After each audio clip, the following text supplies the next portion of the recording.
यादवाय माधवाय केशवाय गोपाल गोविंद राम हे मधुसूदन गिदारी गोपी मदन मोहन. હરે કૃષ્ણ. બધાને શ્રી શ્રી રાધા ગોવિંદના દર્શન થઈ રહ્યા છે અહીંયા? હરે કૃષ્ણ માતાજી, યસ થઈ રહ્યા છે. हरे कृष्ण माताजी, दंडवत प्रणाम. हरे कृष्ण माताजी, दंड प्रणाम. હરે કૃષ્ણ. हरे સ્ક્રીન कृष्ण શેરિંગ माताजी, બરાબર? दंडवत प्रणाम. हरे हरे कृष्ण कृष्ण माताजी, माताजी, दंडवत प्रणाम. दंडवत प्रणाम. હરે કૃષ્ણ. સ્ક્રીન બરાબર દેખાય છે? હા દેખાય છે માતાજી. हाँ माताजी, देखाय छे. माताजी. ઓકે, શરૂઆત કરીએ આજના સેશનની. આજે ફરીથી આપણે મળી રહ્યા છીએ લેવલ 2 ના ક્લાસ, એટલે કે ભક્તિ સદાચારના ક્લાસમાં. અને જે આપણે વિવિધ સ્તુતિઓનો જે સેશન છે અત્યારે ચાલી રહ્યું છે, જેમાં આજે આપણે મળી રહ્યા છે કરદમ ઋષિની પ્રાર્થનાઓ આ સેશનમાં. તો જે આપણે સમજી શકાય, કરદમ ઋષિનો જે ભાવ છે ભગવાન પ્રત્યેનો જે પ્રેમ છે એ આપણે સારી રીતે સમજી શકાય, એટલા માટે આપણે ખૂબ જ ભાવપૂર્વક શ્રી શ્રી રાધા ગોવિંદના ચરણોમાં પ્રાર્થના કરીશું. બધાને વિનંતી છે કે બધા પોતપોતાની જગ્યાએ મ્યુટ રહીને મારી સાથે આ મંગલાચરણની પ્રાર્થનાઓમાં જોડાય. મંગલાચરણનો અર્થ તમને બધાને ખ્યાલ છે, આપણે ગોપી ગીતમાં પણ એની ચર્ચા કરી હતી કે શું એનો અર્થ થાય છે. મંગલાચરણ શુભતાને, આપણે મંગલતાને આવકારતા હોય છે આશીર્વાદ રૂપે. આ બધા જે આપણા ગુરુ શિષ્ય પરંપરામાં સૌથી પ્રથમ તો ગુરુદેવ છે, ચૈતન્ય મહાપ્રભુ છે, ષડ ગોસ્વામી ગણ છે, અષ્ટ સખીઓ છે, રાધાજી, ગોવિંદજી, બધાને આપણે આશીર્વાદ માંગી રહ્યા છીએ અહીંયા. તો એવા આ મંગલાચરણની અત્યંત શુભ એવી પ્રાર્થનાઓમાં તમને બધાને વિનંતી છે, જોડો. ઓમ અજ્ઞાનાતિમિરાંધસ્ય જ્ઞાનાંજનશલાકયા ચક્ષુરુન્મિલિतं येन તસ્मै શ્રી ગુરુવે નમઃ. શ્રી ચૈતન્ય મનોભીષ્ટં સ્થાપિतं येन भूतले स्वयं रूप कदामयं ददाति स्वपदान्तिकं. वन्देऽहं श्रीगुरो श्रीयुतपदकमलं श्रीगुरून् वैष्णवांश्च श्रीरूपं साग्रजातं सगणरघुनाथान्वितं तं सजीवं साद्वैतं सावधूतं परिजनसहितं श्री कृष्ण चैतन्य देवं श्री राधा कृष्ण पादान् सगण ललिता श्री विशाखान्वितांश्च. हे कृष्ण करुणा सिंधु दीनबंधो जगत्पते गोपेश गोपिका कांत राधा कांत नमस्ते. तप्त कांचन गौरांगी श्री राधे वृंदावनेश्वरी वृषभानुसुते देवी प्रणमामि हरि प्रिये. वाञ्छाकल्पतरुभ्यश्च कृपा सिन्धुभ्य एव च पतितानां पावनेभ्यो वैष्णवेभ्यो नमो नमः. अनंत कोटि वैष्णव वृंद की जय. शिला प्रभुपाद की जय. ग्रंथ श्रीमद् भागवतम भगवद गीता की जय. सद्गुरुदेव की जय.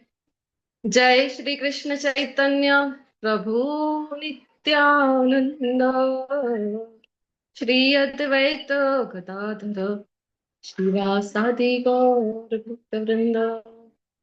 हरे कृष्णा कृष्णा कृष्णा हरे हरे हरे राम राम राम हरे हरे.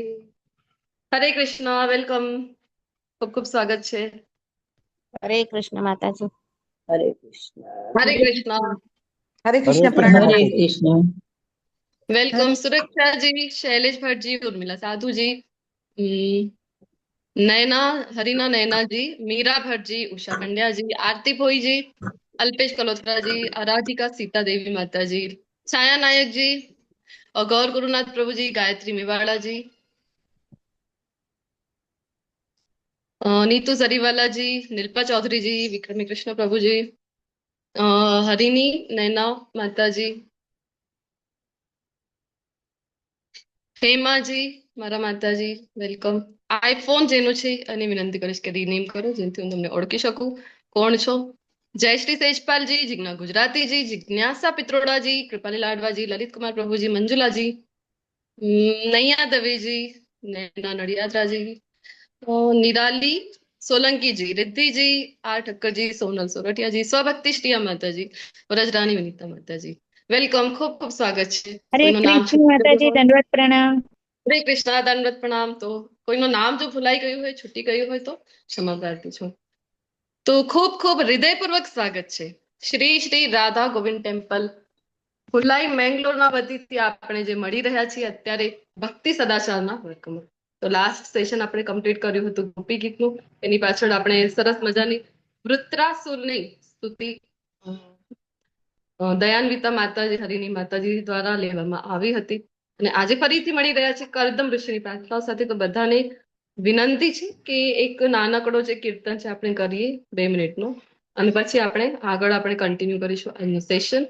તો જેમ આપણે અત્યારે જે ક્લાસ હતું આપણું લેવલ 3 નો, એમાં જેવી રીતે કર્યું હતું એવી રીતે તમને વિનંતી છે કે મારી પાછળ પાછળ એક એક જે લાઈન છે એક એક લેટી રિપીટ કરજો. ब्रज के नंद लाला, ब्रज के नंद लाला, श्री राधा जो के सावरिया, श्री राधा जी के सावरिया, सब दुख दूर हुए, सब दुख दूर हुए, जब से तेरा नाम लिया, जब से तेरा जय राधा माधवा, जय कुंज बिहारी, जय राधा जय हरि जय गोपी जन वल्लभा, जय गोपी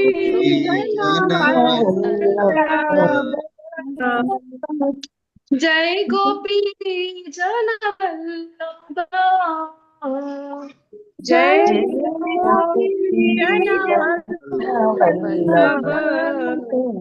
जय जय गिरिवर धारी, जय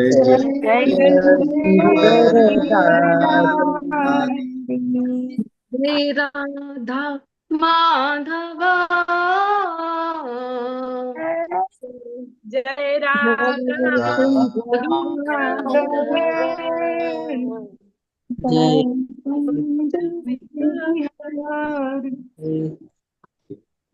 ખૂબ ધન્યવાદ, થેન્ક યુ સો મચ. તો આપણને બધાને ખબર છે આ જે આપણે કીર્તન કરતા હોય છે એ પણ સામાન્ય નથી.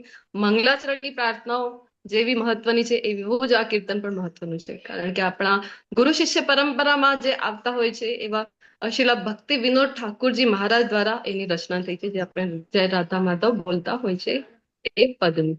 તો સરસ મજાના પદ સાથે શરૂઆત કરી રહ્યા છે, કારણ કે અઘરું છે બધું. આપણે જેમ ગોપી ગીત તો અત્યંત ગુહ્યતમ હતું, તો એવી જ રીતે બધી ભક્તોની જે ભાવ છે ને એ સુધી પહોંચવું જ અઘરું છે. કારણ કે આપણે જે અત્યારે સ્થિતિમાં છીએ, અત્યારે પાપા પગલી શરૂઆત જ માત્ર કરી હોય, ચાલવાની શરૂઆત જ કરી હોય, અને એની સામે જો વાત કરી રહ્યા છે આપણે ઓલિમ્પિક રેસની, તો કેવી રીતે સંભવ છે?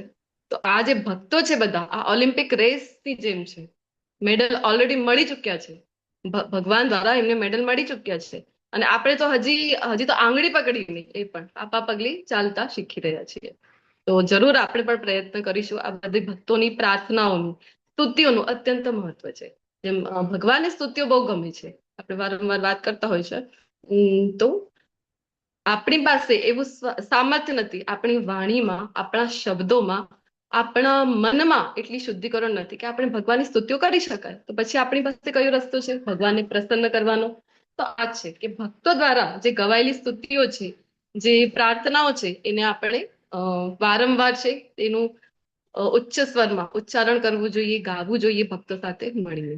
તો શ્રીમદ ભાગવતમમાં તો શૃંખલા જ છે આખી સ્તુતિઓની. કુંતી મહારાણીની સ્તુતિ આવે છે, ભીષ્મ સ્તુતિ આવે છે, વૃત્રાસુરની સ્તુતિ આપણે લઈ લીધી છે, ગજેન્દ્ર સ્તુતિ થઈ ગઈ છે, ગોપી ગીત તો ખૂબ જ સુંદર ગોપીઓના જે ભાવ એ આપણે જોયા, અને આજે જોવા જઈ રહ્યા છે કરદમ ઋષિની જે પ્રાર્થનાઓ છે, જે સ્તુતિઓ છે એ. તો કરદમ ઋષિ પ્રાર્થનાઓની શરૂઆત કરી રહ્યા છે એની પહેલા આપણે થોડીક ભૂમિકા કે આજે, કારણ કે આજના જે શ્લોકો છે એ શ્લોક નંબર હું તમને જણાવી દઉં છું. આપણી પાસે જે ટીમ છે એડમિન કોહોસ્ટની, ઉર્મિલા માતાજી ટાઈપ કરી દેજો તમે, હું નંબર કહું છું. આજના જે શ્લોક છે શ્રીમદ ભાગવતમના 3.24. હરે કૃષ્ણ. ઉર્મિલા માતાજી છો ને? હા માતાજી, હરે કૃષ્ણ. ચેટ બોક્સમાં, હરે કૃષ્ણ, ચેટ બોક્સમાં ટાઈપ કરી દો, જેનાથી કોઈને પણ ફરીથી વાંચવું હોય તો વાંચી શકાય. 3.24.28 થી લઈને 33 સુધીની, એટલે કે 6 શ્લોકો છે આ કરદમ ઋષિની પ્રાર્થનાઓમાં. 3.24.28 થી લઈને 33 સુધીના જે શ્લોકો છે. ઓકે, તો શરૂઆત કરીશું આજના આ સેશનની, જેમાં થોડીક ભૂમિકા લઈ લઈએ કે આ જે પ્રાર્થનાઓ છે કરદમ ઋષિ કોણ છે વાસ્તવમાં, એ ત્યાંથી આપણે થોડીક શરૂઆત કરીશું. તો થોડુંક ફ્લેશબેકમાં જઈએ, એક યુગ પાછળ નહીં, હજી એક નહીં, શરૂઆત, સૃષ્ટિની જયારે શરૂઆત થઈ છે ત્યાં આપણે અત્યારે તો જઈ રહ્યા છીએ. તો સૃષ્ટિની શરૂઆત કોણે કરી છે બોલો? સૃષ્ટિની રચના કોણે કરી છે? બ્રહ્માજીએ.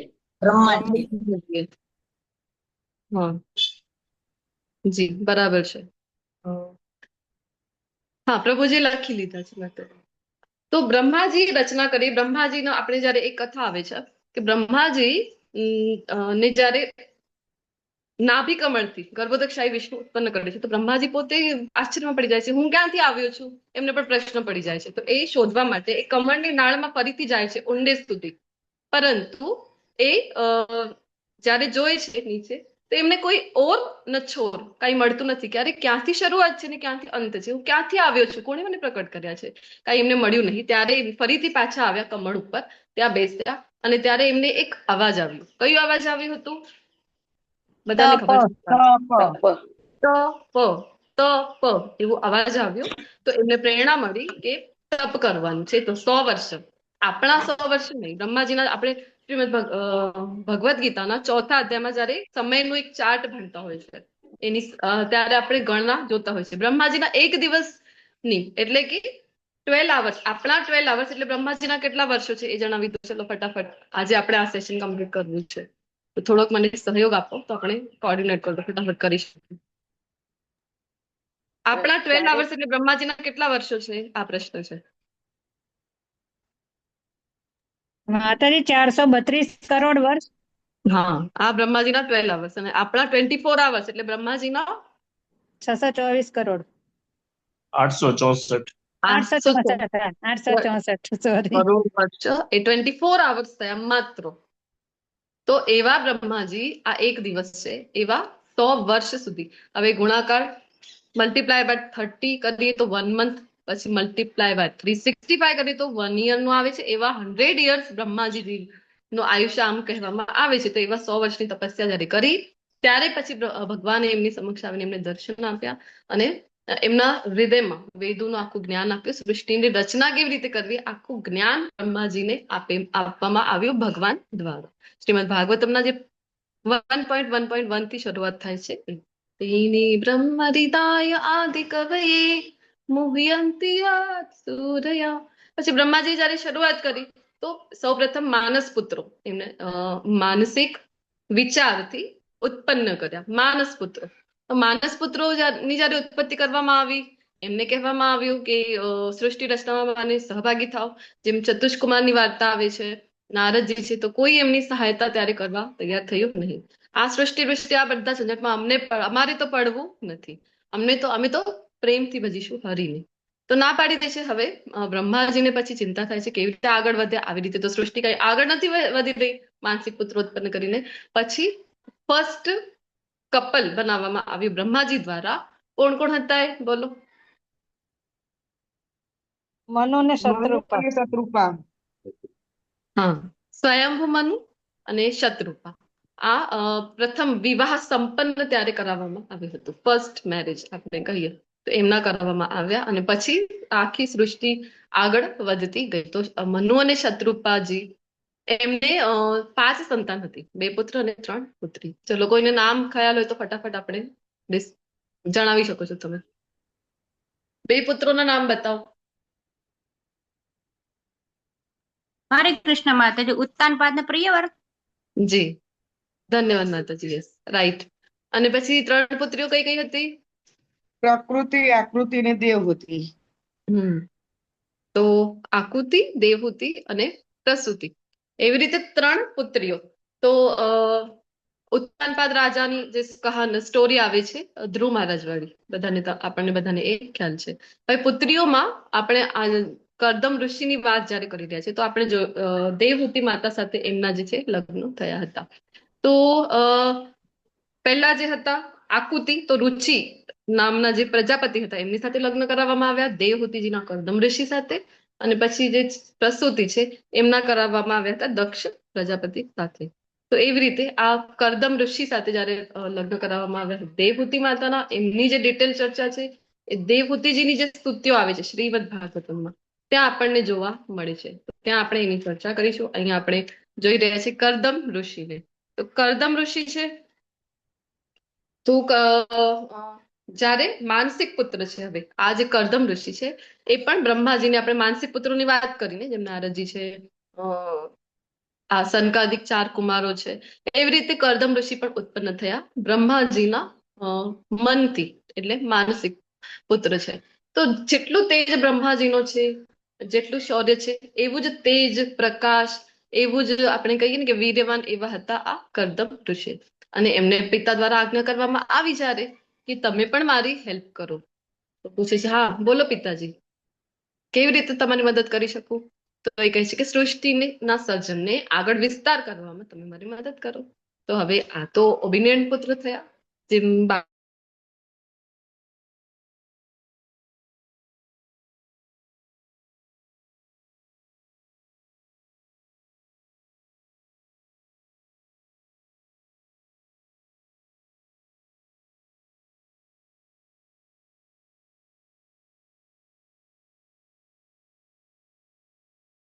અત્યંત સુંદર એવું સ્થાન એ પસંદ કરી છે જે આવે છે સરસ્વતી નદીના કિનારા ઉપર. સરસ્વતી નદીના કિનારા ઉપર એક સુંદર એવું રમણીય સ્થાન હતું જ્યાં બેસીને એ તપસ્યાની શરૂઆત કરી છે.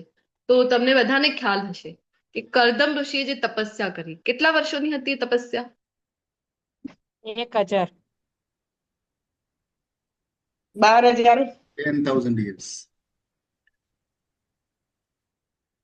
કેટલા? શૈલેષ પ્રભુજી શું કીધું? 10,000 વર્ષ માતાજી. 10,000 વર્ષ. હરી બોલ. યસ. તો 10,000 વર્ષો સુધી તપ કર્યું કરદમ ઋષિએ. તો તપ કર્યું, વિચાર કરો તમે કે આટલા વર્ષો સુધી, કારણ કે એ તો સતયુગની વાર્તા છે ને અત્યારે આપણે જે જોઈ રહ્યા છે એ શરૂઆત સૃષ્ટિની જયારે થઈ હતી એ આ વાળું સતયુગ જે છે. તો આપણે જોતા હોય છે જયારે આપણે કે એક એક ઝીરો જે છે એક એક યુગમાં ઓછું થતું જાય છે. જયારે 1,00,000 આયુષ્ય હતું સતયુગમાં, તો એક ઝીરો ઓછો થઈને ત્રેતાયુગમાં 10,000, દ્વાપરમાં 1,000 અને અત્યારે કલયુગમાં છે તો 100 વર્ષ સુધી, હજારો વર્ષ સુધી વિચાર કરો કે તપસ્યા કરતા હતા આ યોગીજનો, મહાત્માજનો ભગવાનને પ્રસન્ન કરવા માટે.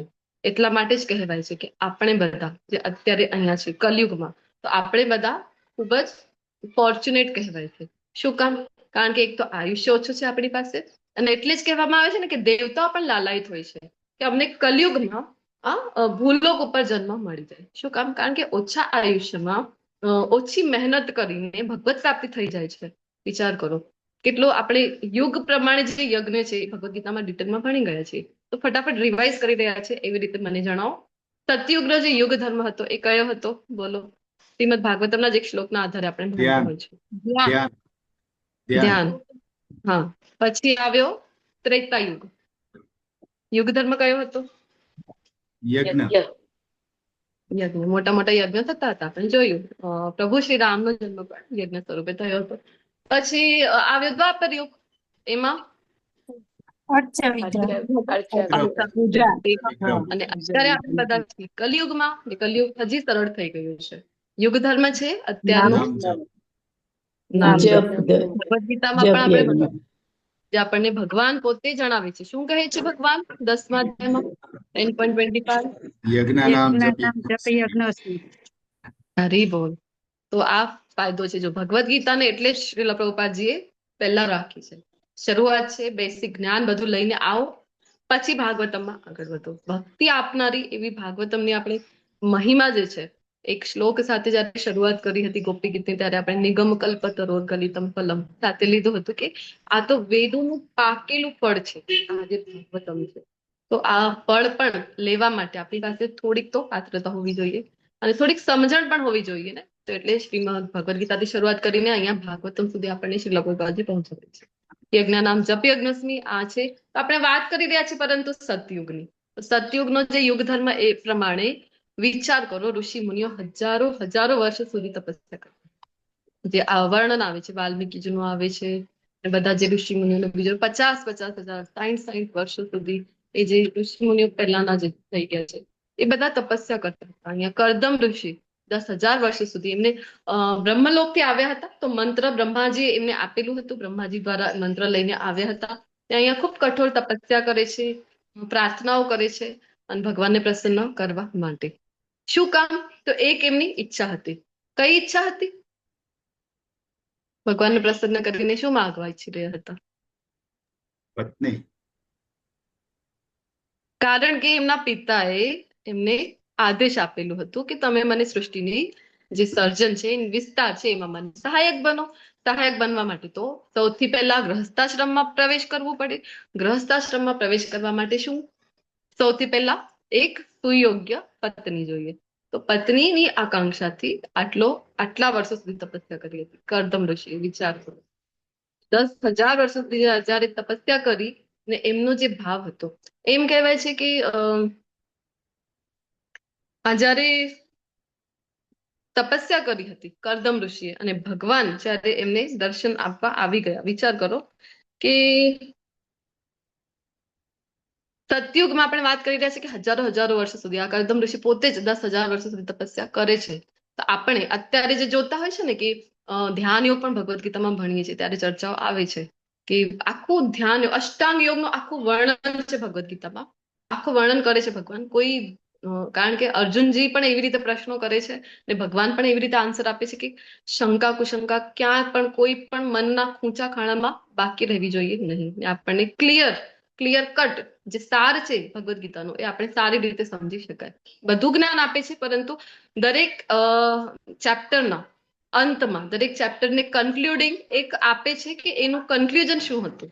જેમ આપણે 6થા અધ્યાયમાં આખો અષ્ટાંગ યોગ ભણાવીને કહી દે છે કે આ કરવું નથી. જેમ અર્જુનજી પોતે મના કરે છે, હાથમાં રતિ નહીં થાય, તો આપણા માટે પણ એ છે નહીં. ને આપણે વિચાર કરીએ, અત્યારે જે પ્રચલનમાં જોતા હોય છે કે 10 મિનિટ 15 મિનિટ આપણે કરી લઈએ છીએ અમુક ધ્યાન પ્રાણાયામ એવા કરી લઈને આપણને શું લાગે છે આધ્યાત્મિક પ્રગતિ સુધી પહોંચી શકાશે?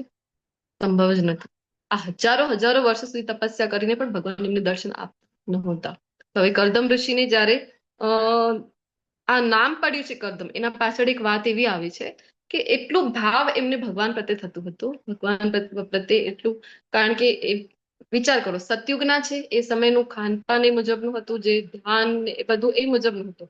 અત્યારે આપણી પાસે ઘણા બધા માઇન્ડ ડિસ્ટ્રેક્ટ કરવા માટે ઘણી બધી સામગ્રી છે, પરંતુ એ સમયમાં શુદ્ધ વિચાર હતા, શુદ્ધ મનથી ભગવાન પ્રત્યે જયારે ભાવ જાગે તો બેઠા જયારે અશ્રુ ઝરે ને એમની આંખોમાંથી, તો એટલા તો અશ્રુ ઝરતા હતા કે એમની આજુબાજુનું જે સ્થાન છે ને એવું કહેવાય છે, હવે કાદવ કહેવાય ને ગુજરાતીમાં કીચડને. હરે કૃષ્ણ. હા માતાજી. હા, તો જેમ કહેવાય છે કે આજુબાજુનું આખું સ્થાન છે એ કાદવથી ભરી જાય છે, કીચડથી ભરી જાય છે.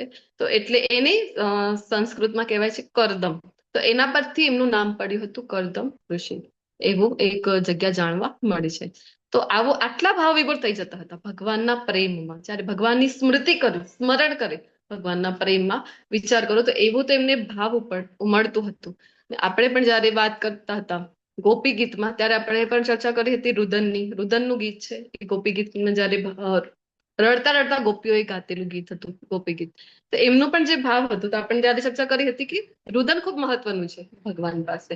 તો ત્યારે આપણે જોયું હતું કે અમે પણ તો રડતા હોય છે દિવસ અને રાત્રો, સવારથી અમે તો રડતા જોઈએ છે. આ નથી થયું, પેલું નથી થયું, આ બાકી છે, આ કેમ થશે, આ મારા દીકરાનો એડમિશન થશે કે નહીં, પછી મારે ત્યાં જવાનું હતું, કેટલી બધી પ્રોબ્લેમ્સ આવી રહી છે. બધું આપણું આ ભૌતિક ઈચ્છાઓ સાથે આપણે પણ દિવસભર રડતા હોય છે. પરંતુ ફરક છે, ખૂબ મોટો અંતર છે. ગોપીઓ અથવા તો શુદ્ધ ભક્તો જે ભાવમાં ભગવાનને સ્મરણ કરીને રુદન કરી રહ્યા છે એ એમનું શુદ્ધ પ્રેમ છે. અને આપણે તો કાંઈક ને કાંઈક આપણી જ ઈચ્છા છે, પોતાની સેન્ટરમાં આપણે જ છીએ. હજી ભગવદ્ ગીતામાં આપણે બધા જ અહીંયા લેવલ 1 કરીને આવ્યા છો, લેવલ 2 નો આ ક્લાસ છે, કારણ કે ભક્તિ સદાચાર.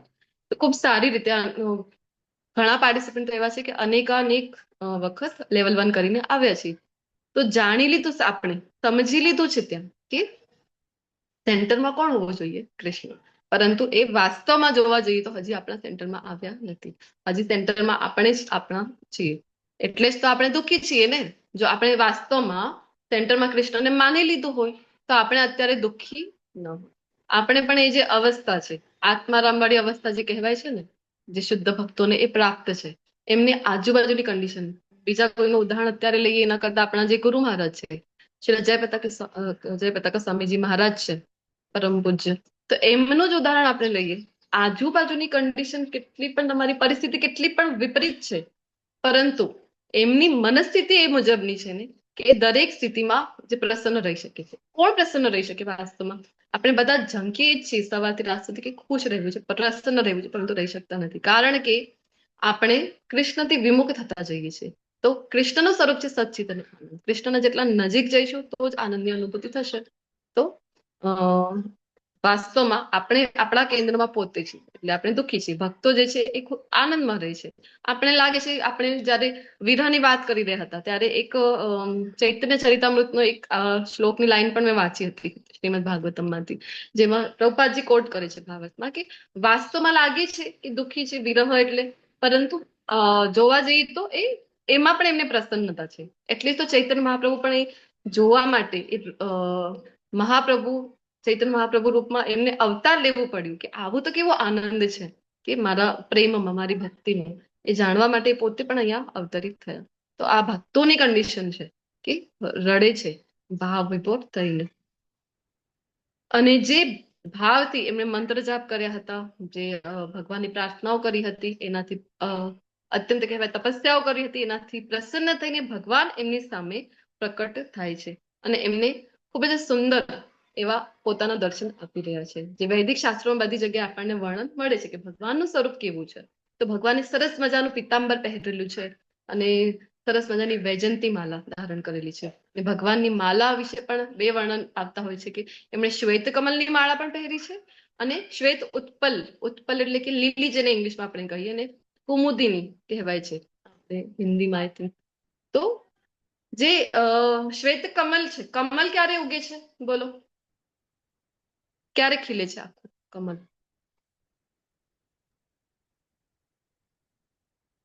દિવસમાં કે રાત્રિમાં? હરે કૃષ્ણ. કમલ દિવસમાં ખીલે છે ને. સૂર્યોદય થાય ત્યારે ખીલે છે અને સૂર્યાસ્ત પાછળ આવે છે ને સ્ટોરી ભ્રમરની, એમાં ભ્રમર જાય તો પેક થઈ જાય, સૂર્યાસ્તમાં કમળ બંધ થઈ જાય. એવી રીતે તો દિવસમાં જે ઉગનાર છે કમલ છે, અને જે ઉત્પલ નામનું પુષ્પ છે, લીલી નામનું, એ રાત્રિમાં જ ખીલતું હોય છે. તો એ પણ માળા પહેરતા હોય છે ભગવાન. અને શ્વેત કમલ એવી સરસ મજાની માળાઓ ભગવાને ધારણ કરેલી છે. સરસ મજાના કુંડળ છે કાનમાં, સરસ મજાનું એવું મણીથી સુશોભિત એવું મુકુટ ભગવાને ધારણ કરેલું છે પોતાના મસ્તક ઉપર. અને ભગવાનના મોટા મોટા એવા વિશાળ એવા નયનો છે, કમળ નયન છે ભગવાન. એમાં મોટો મોટો અંજન ભગવાને નાખેલું છે અને સરસ મજાની ભગવાનના મોઢા ઉપર એક સ્મિત છે અને કૌસ્તુભ મણિ ધારણ કરેલું છે. એવું સરસ મજાનું ઘૂંઘરાળા એમના વાળ છે, કાળા ઘૂંઘરાળા એવું. અને ચતુર્ભુજ સ્વરૂપમાં, એટલે કે શંખ, ચક્ર, ગદા અને પદ્મ એક એક ભુજામાં ભગવાને ધારણ કરેલા છે. અને એવા સરસ મજાના દર્શન અહીંયા કરદમ ઋષિને ભગવાન છે એ આપી રહ્યા છે. અને ભગવાનના દર્શન જયારે થાય છે તો વિચાર કરો, એ જે આતુરતા હોય, હવે એને સમજવા માટે એક ઉદાહરણ સમજીએ કે આપણે મંદિરે ગયા છીએ કે કોઈ મંદિરે ગયા છે આપણે, રાધા ગોવિંદનું મંદિર છે અથવા તો વૃંદાવનના કોઈ મંદિર લઈ લો, તો આપણે મંદિરમાં ગયા છીએ ને આપણે ગયા ને આપણને ખબર પડી કે અરે પટ બંધ છે. ધારો કે અમે વૃંદાવન યાત્રામાં ગયા હતા તો રાધા રમણલાલના દર્શન માટે, તો અમે ગયા અને જ્યારે લાઈનમાં ઉભા હતા દર્શન માટે, તો અમને ત્યારે ખબર પડી આટલી ભીડ, એમાં અમને ખબર પડી કે હવે તો ભગવાન તો ભોજન પર આરોગી રહ્યા છે, ભોગ ભગવાનને લગાવવામાં આવ્યું છે, એની પાછળ ભોગ આરતી થાય ને પછી ભગવાનના દર્શન ખુલશે. તો વિચાર કરો એટલી બધી તો ભીડ ત્યાં જમા થઈ ગઈ હતી ત્યાં સુધીમાં, અને ત્યાં પ્રતીક્ષા કરી રહ્યા હતા. લગભગ અડધા કલાક જેટલું પ્રતીક્ષા અમે કરી હશે એ ત્યાં મંદિરમાં દર્શન માટે, અને પછી દર્શન શરૂ થયા હતા. તો એમાં પણ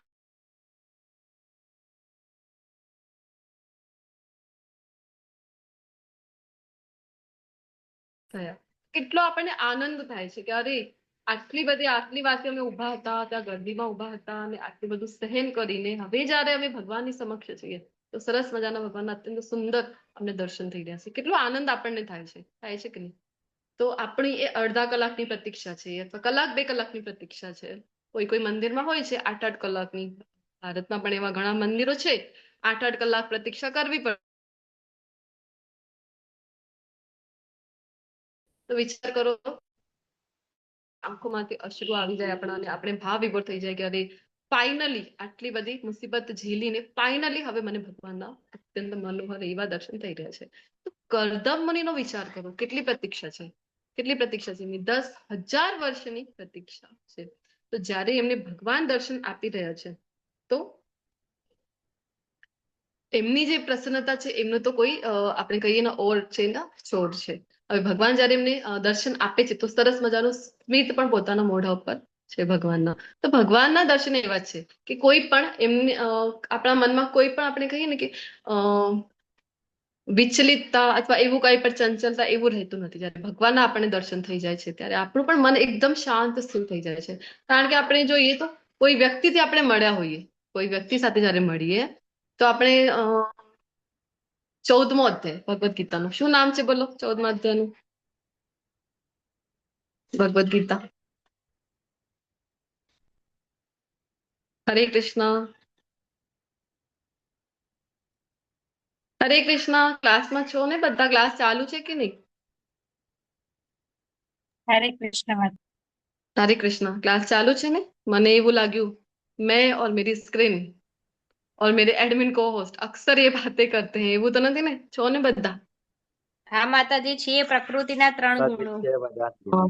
ગુણત્રય વિભાગ યોગ, પ્રકૃતિના 3 ગુણો જે આપણે ભગવદ ગીતામાં ભણ્યા છીએ ત્યારે આપણે ચર્ચા કરતા હોય છે કે નહીં કે કોઈ વ્યક્તિ એવું હોય, એક જ વ્યક્તિના 3 મોડ આપણે જોતા હોય છે કે રજોગુણમાં છે તો એ વ્યક્તિ કેવી દેખાય છે, એ જ વ્યક્તિ તમોગુણમાં છે અત્યંત ગુસ્સામાં તો, અને એ જ વ્યક્તિ સત્વગુણમાં છે તો કેવું એનો ચહેરો છે આપણને શાંત સૌમ્ય દેખાય છે.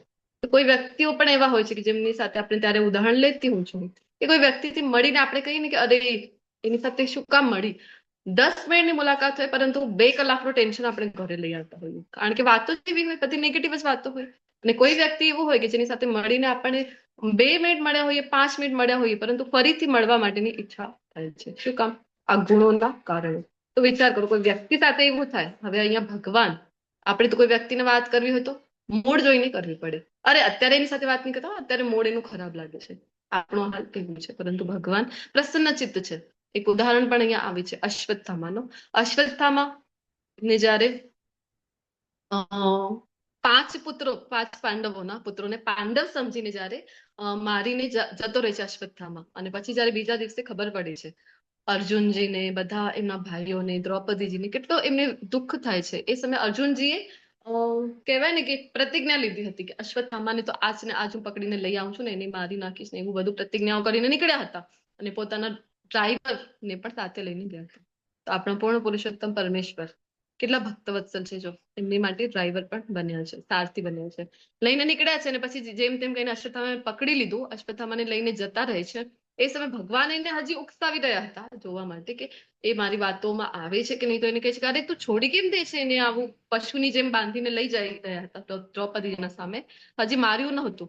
તો એમને કહે છે ભગવાન કે અરે તારે તો મારવું હતું ને, તારે તો પ્રાણ હતું, એવું બધું એને સમજાવી રહ્યા હતા. વાત તો એવી ભગવાનની ગંભીર હતી પરંતુ એ સમયે પણ એમના જે મુખમંડળ ઉપરના જે ભાવ છે એ જો આપણે જોઈએ તો આપણને ખબર પડે છે કે ભગવાન જે છે એ કેટલા પ્રસન્ન ચિત્ત છે. કોઈ એમની માથા પર આપણે તો થોડાક પણ ટેન્શનમાં આવી જાય તો આપણે આમ કહેવાય ને કે માથા પર સ્તર પડી જાય છે, પરંતુ ભગવાનનું એવું નથી. ભગવાનનું અત્યંત રમણીય એવા દર્શન છે કે જે જોઈ છે એ પણ પ્રસન્ન ચિત્ત થઈ જાય છે. તો જ્યારે ભગવાને દર્શન આપ્યા, બધા જ અલંકારોથી સુસજ્જિત પોતાના મુખ પર અત્યંત મોહક એવા કહેવાય કે સ્મિત સાથે, અને પૂર્ણ થઈ પ્રતીક્ષા પૂર્ણ થઈ. જેમ ગોપીઓને પણ જે વિરહ ગીત ગાયું અને એની પાછળ જ્યારે ભગવાન દર્શન આપે છે, ભગવાન મળી જાય છે, તો કેવો આનંદ થાય છે. અહીંયા કરદમ ઋષિને પણ ખૂબ જ આનંદ થયો ભગવાને જ્યારે આટલા વર્ષોની તપસ્યા પાછળ દર્શન આપ્યા છે. વિચાર કરો, હજી મને 10,000 વર્ષ છે તો મને યાદ આવી રહ્યા છે માતા શબરીજીએ પણ કેટલી પ્રતીક્ષા કરી હતી. એમના પણ વાર્તામાં એવું આવે છે કે 10,000 વર્ષ સુધી માતા શબરીએ પણ પ્રતીક્ષા કરી હતી. પ્રભુ શ્રી રામ આएंगे. કોણે કીધું હતું એમને? એમના ગુરુ એમના ગુરુએ કીધું હતું. એમના ગુરુએ. એમના શું નામ ગુરુ હતું ગુરુજીનું? મતંગ ઋષિએ. મતંગ ઋષિ. જ્યારે મતંગ ઋષિએ કીધું કે શરીર છોડીને જતા રહ્યા, મતંગ ઋષિ જઈ રહ્યા હતા, તો માતા શબરી એમને પ્રાર્થના કરે છે કે હવે હું શું કામ અહીંયા રહું, હું પણ તમારી સાથે આવીશ. તો ગુરુદેવ એમને ના પાડે છે કે ના, તારે અહીંયા રહેવું છે અને રામ તારા ઘરે જરૂર આવશે. અને પછી એ દિવસ હતું ને શબરી માતાને એ ખબર નહોતી કે ક્યારે આવશે, પરંતુ બીજા જ દિવસથી શબરી માતા લાગી જાય છે. સવાર થાય ને આખું જે ઘર છે એ સાફ કરતા, ઘર આંગણું બધું, ઝોપડી જે હતી એની બધી જ સ્વચ્છ કરે, સાફ કરે, ને રોજ જઈને બેર જે છે જંગલથી લઈને આવે. વિચાર કરો, રોજ એ જ ક્રમ હતું એમનું. ક્યારે પણ એમને થયું નહીં. આપણે તો કોઈ કહે કે ના ક્લાસ પણ છે, 5-10 મિનિટ લેટ થઈ જતું, તરત જ આપણે તો 6 વાગ્યાનું કીધું હતું, હજી 5 મિનિટ થઈ ગયા, હજી ક્લાસમાં ના આવે, આપણે તો પ્રતીક્ષાની એવી સ્થિતિ હોય છે. અને વિચાર કરો, શબરી માતા એમને રોજ સાંજ પડે ને ખબર પડે રામ ભગવાન આજે નથી આવ્યા, તો એમને લાગે કે હા કોઈ કામ આવી ગયું છે, અથવા તો કોઈ બીજા ભક્ત મળી ગયા હશે, બિઝી છે આ તો. એ તો સંસારના પ્રભુ છે, મારા એકલાના થોડી છે.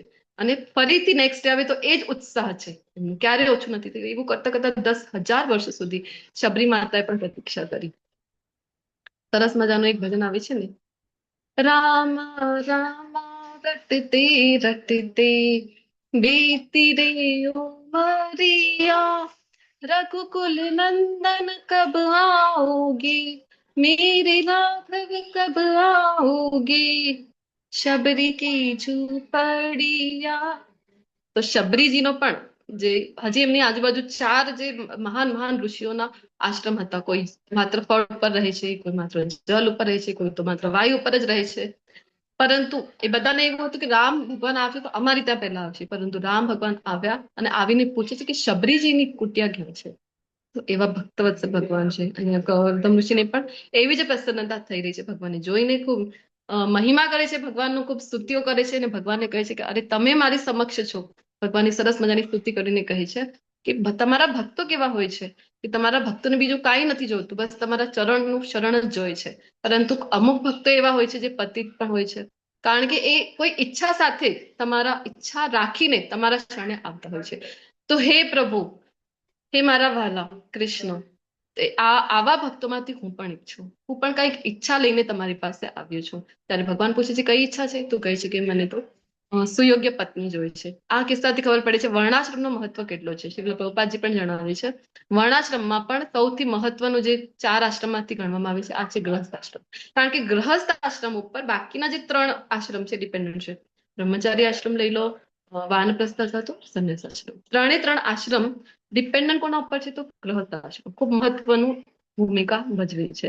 એટલે આપણે પણ આપણી વર્ણાશ્રમ જ્યાં સુધી ફોલો કરવામાં આવતી વૈદિક સંસ્કૃતિમાં આપણી પાસે, તો પહેલા બ્રહ્મચાર્ય આશ્રમનું પણ એટલું જ મહત્વ આપવામાં આવતું. અત્યારે તો એવું કંઈ રહ્યું નથી. અને અત્યારે તો શું કામ? કારણ કે આપણે તો થઈ ગયા છીએ મોડર્ન. આ બધું કેવી જૂની પ્રથા લઈને બેસી ગયા છો તમે? આ બધા કેવા કયા જમાનાના નિયમો છે? અમે તો મોડર્ન છીએ, અમને તો એડવાન્સ, અમને તો આજકાલ જે ચાલે છે એવા અમે તો જીવી રહ્યા છીએ. કેવા એડવાન્સ છો તમે? તો અમને તો આજે આ પસંદ છે, કાલે બીજો પસંદ છે, આવું જીવન અમે જીવીશું. તમે વાસ્તવમાં ઉત્થાન નથી કરી રહ્યા, તમે તો પતનની તરફ જઈ રહ્યા છો. આપણી સંસ્કૃતિમાં જેવી રીતે કીધેલું છે એ પ્રમાણે વેદોમાં જેવો આદેશ છે એવું ગ્રહસ્થ જીવન જો આપણે વ્યતીત નથી કરતા તો એ તો પશુ જેવું જીવન થઈ ગયું પછી તો આપણી પાસે એટલી બધી બુદ્ધિ ને વિવેકને શું કામ આપેલું હતું? કારણ કે વૈદિક આદેશ અનુસાર જીવન આપણે નિર્વાહ કરી શકાય. તો આપણે તો મોડર્ન થવાના હોડમાં આપણે તો હજી પણ કહેવાય ને કે અધમ ગતિને પ્રાપ્ત કરીશું. 14મો અધ્યાય ભગવદ ગીતામાં ભણી ગયા છીએ. એવું જીવન જીવવાથી થાય છે શું? તો અહીંયા કરદમ ઋષિ છે એ કહી રહ્યા છે કે હું પણ એવો પતિત છું હે ભગવાન, કારણ કે હું ઈચ્છાથી, હું કામનાથી તમારી પાસે આવ્યો છું. તો અહીંયા એક વાત હજી મહત્વની છે કે જો ગૃહસ્થ આશ્રમ એટલું મહત્વનું છે કે એના માટે તપસ્યા કરી છે કરદમ ઋષિએ. કારણ કે સુયોગ્ય પત્ની મને મળે, મને એવા બાળકો મને મળે, એક ગાયની ઈચ્છા, આવી બધી ઈચ્છાઓ વ્યક્ત કરી છે. તો કહે છે કે ભગવાન કહે છે કે આ જોઈતું તું એની માટે તું મારી પાસે આવ્યું, 10,000 વર્ષ સુધી તપ કર્યું, દેવી દેવતા પાસે જઈ શક્યો હોત તું. વેદોમાં વર્ણન છે કે સારી પત્ની જોઈએ, સારો પતિ જોઈએ તો અમુક દેવીના ચરણે જાઓ, તમે એમની સાધના કરો તો મળી જાય. આટલા વર્ષ સુધી તો મારી પાછળ શું કામ પડ્યો હતો? તો એ કહે છે કે ના, મને ખ્યાલ છે કે જો દેવી દેવતાઓ જે કંઈ પણ મને આપી શકે તમારી જ કૃપાથી આપી શકે છે, કપિલ મુનિ કહે છે. અને હું ડાયરેક્ટલી એવી કોઈ જ વસ્તુ નથી મારા પ્રભુ કે જે તમે મને આપી શકો નહીં. બધું તમારાથી જ ઉત્પન્ન છે, તમારાથી જ બધું આવે છે. એટલા માટે હું તમારા શરણે આવ્યો છું. ભગવાન કહે છે અચ્છા, એટલો વિવેક છે તારી પાસે, એટલી બુદ્ધિ છે, તો પછી તું કામના શું કામ કરી રહ્યો છે? પત્ની જોઈએ, બાળક જોઈએ, આવી કામના શું કામ મારી પાસે કરી રહ્યો છે? તો કરદમ ઋષિ કહે છે કે આ કામના તો એટલે કરું છું કારણ કે મારા પિતાજીની ઈચ્છા છે, મારા ડેડીની ઈચ્છા છે, મારા પિતાજીની. કોણ છે એમના પિતાજી? બોલો કરદમ ઋષિનો કોણ છે પિતાજી? સ્ટાર્ટિંગ થી ભૂમિકા જ લઈ રહ્યા છે. બોલો. બ્રહ્માજી. હા. વચમાં આન્સર આપતા જાઓ, ખબર પડે ક્લાસ. હું એકલી નથી, ક્લાસમાં છો તમે બધા. બ્રહ્માજી એમના પિતા છે, એમનો આદેશ છે. અને એમનો પણ આદેશ નથી જોવા જઈએ તો. એમને તમે આદેશ કરેલું છે કે સૃષ્ટિની રચના કરો. તો ભગવાન આપની જ ઈચ્છા થઈ ને. એ તો એટલા માટે હું તમારા શરણે આવ્યો છું. તો હજી એક વાત છે અહીંયા. તો કરદમ ઋષિ કહે છે કે જો દેવી દેવતા પાસેથી હું કઈ માંગુ મને મળી પણ જાય, પરંતુ જે આપણે કહીએ ને કે આપણી જે અંતર્ભાવના છે એમાં થોડુંક પણ ચેન્જ થતું નથી. જેવી પહેલા કેવી અંતર્ભાવના છે, એક જ હોય છે આપણી પાસે, ભોગો ભોગવવાની પ્રવૃત્તિ. તો એમાં થોડુંક પણ ચેન્જ થતું નથી. જેવી પહેલા હતી હવે પણ એવી જ રહી છે. પરંતુ જો તમારી પાસેથી કઈ વસ્તુ મળે ને, હે મારા પ્રભુ, હે મારા વાલા, તમારી પાસેથી જો કોઈ વસ્તુ મને મળે અને એ જો હું ભોગવું તો પછી મારે એ શુદ્ધિકરણ થઈને મારી પાસે આવે છે. તો તમારી, કારણ કે એની અંદર તમારી કૃપા મળી જાય છે. તો પછી એ વસ્તુ હું ભોગવું તો મારી ભોગવવાની ઈચ્છા છે એ ખતમ થઈ જાય છે. એટલા માટે હે ભગવાન, હું તમારી શરણે આવ્યો છું. એવી રીતે કહી અને પછી ભગવાન એમની સાથે પ્રસન્ન થાય છે. અને ભગવાન પોતે ભગવાનને કહે છે કે તમે જ મારા પુત્ર બનીને આવો. એવી ઈચ્છા જયારે ભગવાન પાસે વ્યક્ત કરે છે એ ભગવાન કહે છે કે મારો જેવો તો કોઈ નહીં, મારા જેવું તો હું એક જ છું. તો હું તો ના આવી શકું, પરંતુ એક અંશ અવતાર તરીકે તારી ત્યાં હું જરૂર અવશ્ય પ્રકટ થઈશ.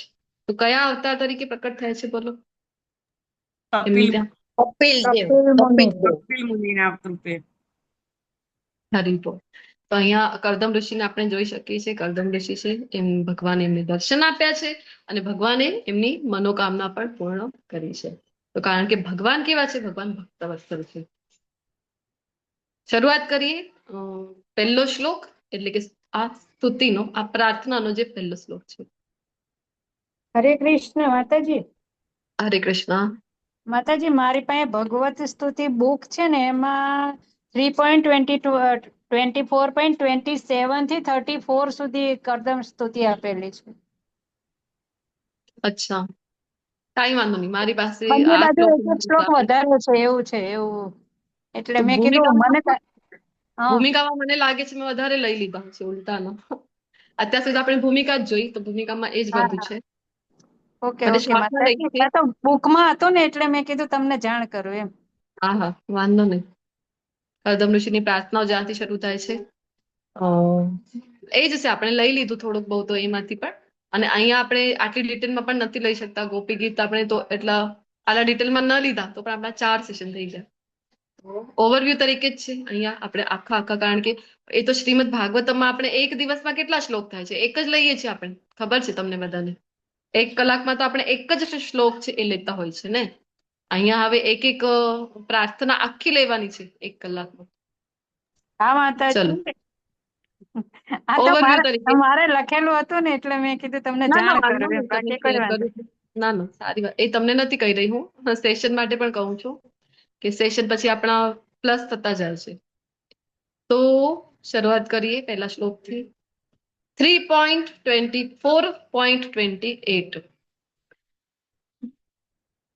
बहुजन्म विपक्वेन सम्यग् योग समाधिना द्रष्टुं यतन्ते यतः शून्यागारेषु यत्पदम् કે ઘણા જન્મો પછી પરિપક્વ યોગીજનો યોગમાં સંપૂર્ણ સમાધિ વળી નિર્જન સ્થાનોમાં ભગવાનના ચરણ કમળના દર્શન કરવાનો પ્રયાસ કરે છે. અહીંયા કહી રહ્યા છે પ્રયાસ કરે છે, જરૂરી નથી એનો અર્થ કે દર્શન થાય ભગવાનના ચરણ કમળના. જે યોગીજનો છે, મોટા મોટા તપસ્વીઓ છે, અમલાત્માઓ છે, વિમલાત્માઓ છે, મોટા મોટા, એ બધા જ અનેક જન્મ સુધી, એવું નહીં કે એક જન્મ થઈ ગયું ને ભગવત પ્રાપ્તિ થઈ જ ગઈ. એટલા માટે તો આપણે જોયું છે ને ભગવદ્ ગીતા 6ઠ્ઠા અધ્યાયમાં, જરૂરી નથી કે એક જન્મમાં આટલી કઠોર તપસ્યા કરી છે ને ભગવત પ્રાપ્તિ થઈ જ જાય. અઘરું છે, ભગવત પ્રાપ્તિ કોઈ સરળ નથી. અલગ અલગ યોગ ભગવદ્ ગીતામાં આપેલા છે ત્યાં, એટલે તો ભગવાન જે આપણે કહીએ કે ભક્તિ યોગના જે 6 અધ્યાય છે એમાં પણ સેન્ટરનો અધ્યાય તરીકે આપણે 9મા અધ્યાયમાં લેતા હોય છે. ત્યાં ભગવાને શું કીધું છે, ભક્તિ યોગને વારંવાર હાઇલાઇટ કર્યું છે ભગવાનની ભગવદ્ ગીતામાં. કહ્યું છે કે સુસુખમ છે, કે સુસુખમ છે, આચરવામાં પણ એ સરળ છે, અને સુસુખમ છે, આચરવામાં પણ એ સરળ છે. કોણ સમજી શકે? જયારે આપણે પણ પરંપરામાંથી જ્ઞાન લીધું ત્યારે આપણને પણ ક્લિયર થયું. એની પહેલા ભગવદ્ ગીતા વાંચી તો કાંઈ જ ખબર પડે નહીં. આપણને તો એવું જ થાય કે કર્મણ્યેવાધિકારસ્તે મા ફલેષુ કદાચન, આ જ સાર છે ભગવદ્ ગીતાનો. પરંતુ જેમ આપણે પરંપરામાં વાંચી તો ખબર પડી કે ના, એ સાર નથી. સાર તો આ જ હતું, મન્મના ભવ મદ્ભક્તો મધ્યાજી મામ નમસ્કુરુ. વારંવાર ભગવાન કહે છે, આપણે જોયું કે આખી લીટી રિપીટ થાય છે 9મા અને 18મા અધ્યાયમાં. કારણ કે ભગવાન ને હંમેશા 6ઠ્ઠા યોગ ધ્યાન યોગના અધ્યાયના અંતમાં પણ યોગી નામ અપી સર્વેશામ મદ્ભક્તે અંતરાત્મના શ્રદ્ધાવાન ભજતી યો મામ સમે યુક્ત તમો મતા. ત્યાં પણ કીધું હતું પોતાનું નિષ્કર્ષ કે ભક્તિ યોગી છે એ શ્રેષ્ઠ છે. તો વારંવાર ભગવાન ભગવદ્ ગીતામાં સાર જણાવે છે.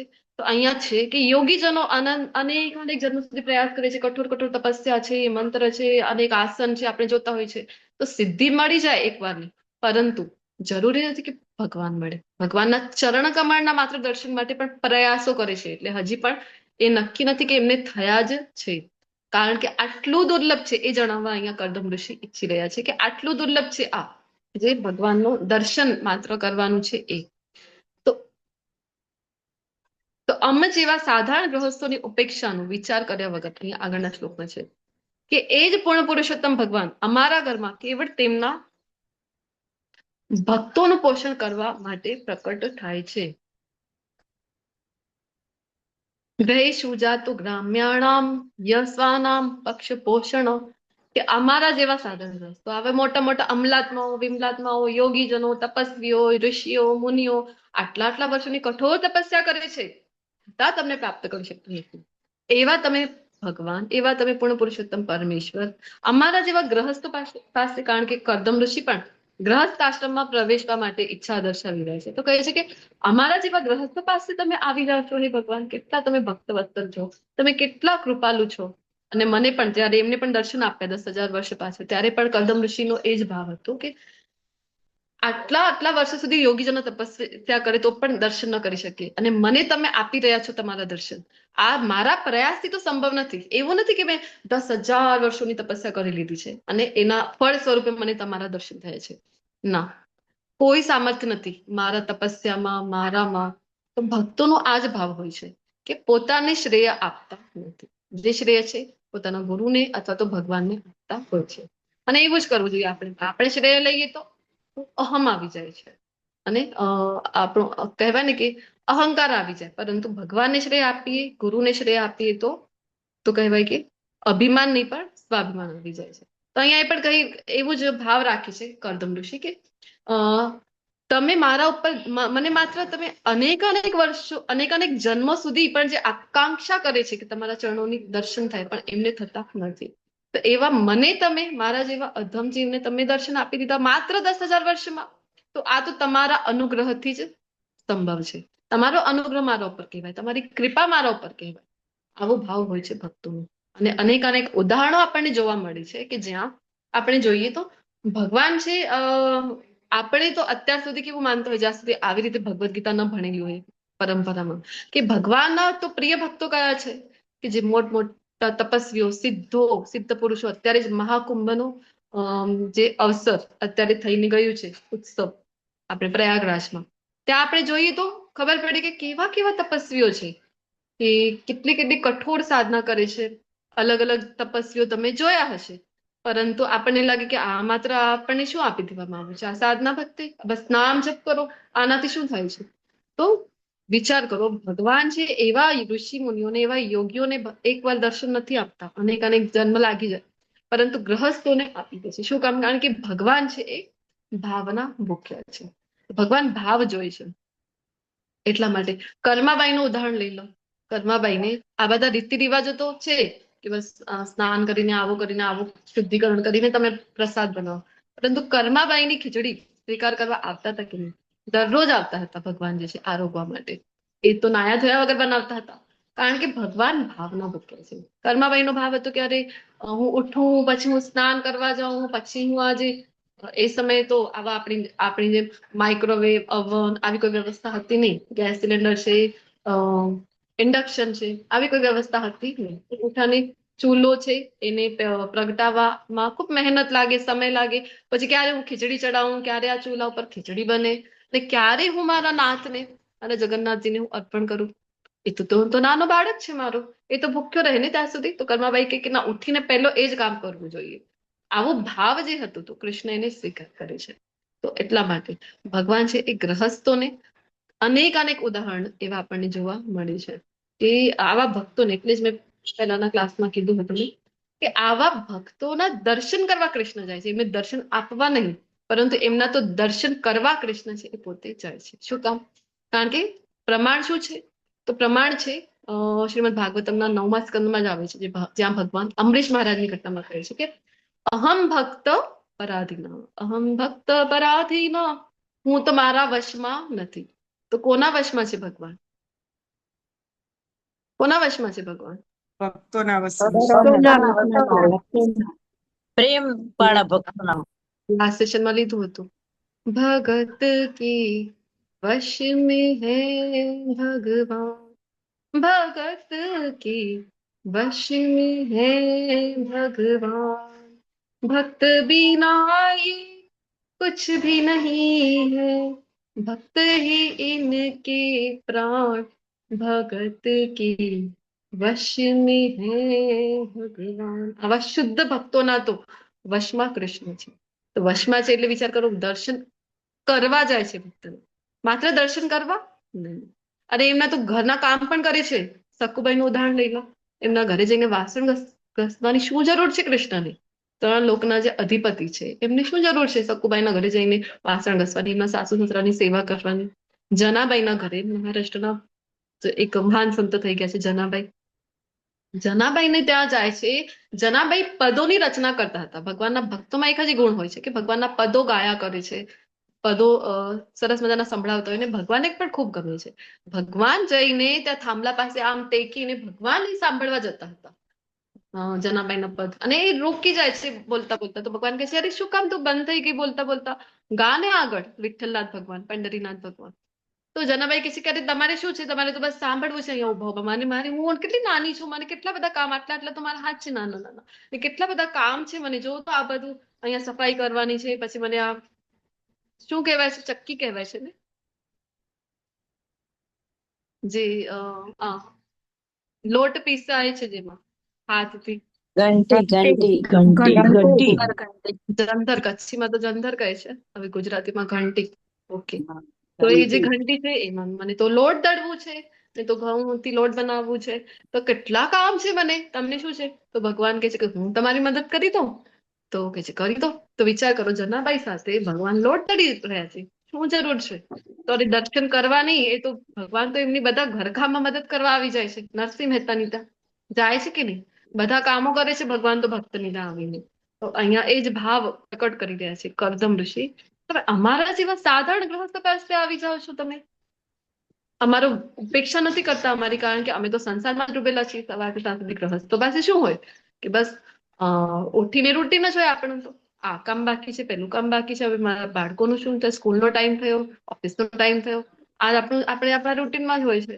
અને એમાં પણ જો આપણે કૃષ્ણને યાદ કરી, કૃષ્ણને ગમે છે, તો એટલા માટે પ્રભુપાદજી આપણને કહે છે કે કર્મયોગને જયારે આપણે કર્મને પણ કૃષ્ણ સાથે જોડી દઈએ છીએ તો એ બની જાય છે યોગ. તો એ કહેવાય છે સાચો ધર્મ, જે આપણે કૃષ્ણ સાથે જોડ્યા. અહીંયા આગળ કહી રહ્યા છે હજી, પ્રિયમ વાક્યમૃતમ કર્તુમ અવતીર્ણોऽસि મે ગૃહે ચિકીર્ષુર ભગવાન જ્ઞાનમ ભક્તાનામ માનવર્ધન. કે નિજ ભક્તોનું સદા માન વધારનારા આપ, હે મારા પ્રભુ, આપનું વચન પરિપૂર્ણ કરવા અને સાચા જ્ઞાનની પદ્ધતિનો પ્રસાર કરવા માટે મારે ઘેર અવતર્યા છો. તો તમે તમારા ભક્તોનું કેટલું ધ્યાન રાખો છો, તમે તમારા ભક્તોનું સદૈવ માન જે છે એ વધારો છો. તો ઘણા બધા ઉદાહરણો આપણને જોવા મળે છે કે જ્યાં ભગવાન છે એ ભક્તોનું માન વધારે છે. ભગવાનને ગમે છે ગ્લોરિફિકેશન પોતાના ભક્તોનું કરવું. તો અહીંયા એ જ ભાવ જે છે અહીંયા વ્યક્ત કરી રહ્યા છે કર્દમ ઋષિ. કહી રહ્યા છે કે તમે પણ અમારી ઘરે શું કામ આવી રહ્યા છો? તો અમારા જેવા ભક્તોનું માન વધારવા માટે. તમે વિચાર કરો, ભગવાન છો તમે, અને તમે મારા ઘરે, મારા જેવા ગ્રહસ્થના ઘરે તમે પ્રકટ થયા છો કપિલ મુનિના રૂપમાં. અને એ પણ ભક્તિનો જે પ્રચાર પ્રસાર છે એ સાચું જ્ઞાન કયું છે જે આપણને કૃષ્ણ સાથે જોડે, એ ભગવાન સાથે જે જોડે એ. તો આવા સાચા જ્ઞાનનો પ્રચાર પ્રસાર કરવા માટે તમે મારા ઘરે કપિલ મુનિના રૂપમાં તમે અવતરિત થયા છો. એ તો અમારો તો અહોભાગ્ય કહેવાય છે. તમે સદા ને સદા પોતાના પ્રિય ભક્તોનું માન વધારો છો.